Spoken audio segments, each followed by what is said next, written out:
तो जेहेतु आमर ए समर सीजन चली तो बेलर चाहिदाटा बहुत बेल पणा जमती आम आगर आमर गाँ मानक आई हूँ जेजेमा हूँ खरा दिन है माने समस्ते कहती पेट थंडापी बेल पणा पीवा निहाती दरकार तो कौन पाई से कहती तार न्यूट्रिशनल वैल्यू कौन से विषय आम आज डिस्कसन करवा। फर्स्ट जिनस हूँ बहुत पुरातन जुगर ही बेल को बहुत ही माने भल फ्रुट्स बोली कहती जमती महादेव भगवान bell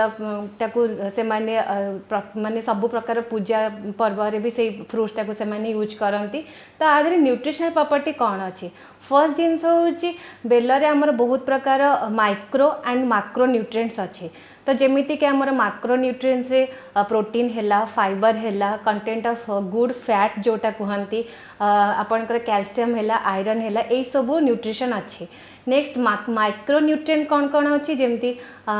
vitamin B1 B12 riboflavin niacin यही प्रकार माइक्रो न्यूट्रिएंट अच्छी। तो बेल पणा कि बेल खाइबा द्वारा आमर कौन लाभ हुए। फर्स्ट जिनस जमीती तादेरे कंटेंट ऑफ शुगर कम जोटा कि आम फ्रुक्टोज बोली कहू से शुगर को तो जो मैंने डायबिटिक पेशेंट हुंतु कि जो मैंने हाइपर टेंशन पेशेंट हुंतु जो मैंने लो कैलोरी फूड खाइबापी चाहते बेलटा से फूड रे इनक्लूड करें। ता छड़ा भी बेल आपणकर विटामिन सी रिच फूड जोटा कि आपणकर डिफरेंट टाइप्स ऑफ आपणकर इम्यून सिस्टम को हेल्दी करे प्लस आपणकर स्किन इन्फेक्शन है से सब टाइप जिते स्किन इन्फेक्शन हुए कि स्किन इन्फ्लामेटरी हुए से भी से बेल को खाइबापी न्यूट्रिशन मान को दवापाई से माने कहती। तापर हूँ जमी आपणकर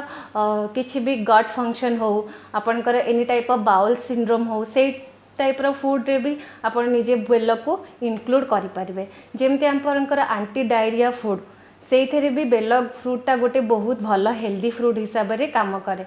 तो एबे जेहेतु समर सीजन चली नॉर्मली पेट ठंडा हो कि आपणकर न्यूट्रिशन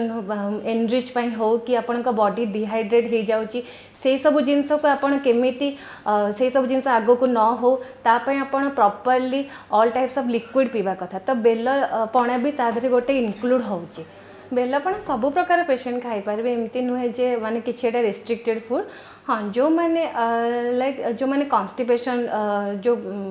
जो मान को होची से भली लोकों को आमे टिके बेल खायापी कम को ता छड़ा बाकी जमीती रहिले आपणकर डायबिटीज हो कि हाइपरटेंशन हो कि जो मानकर बाउल सिंड्रोम इश्यू होची से प्रकार लोक बेल आराम से खाई पारिबे।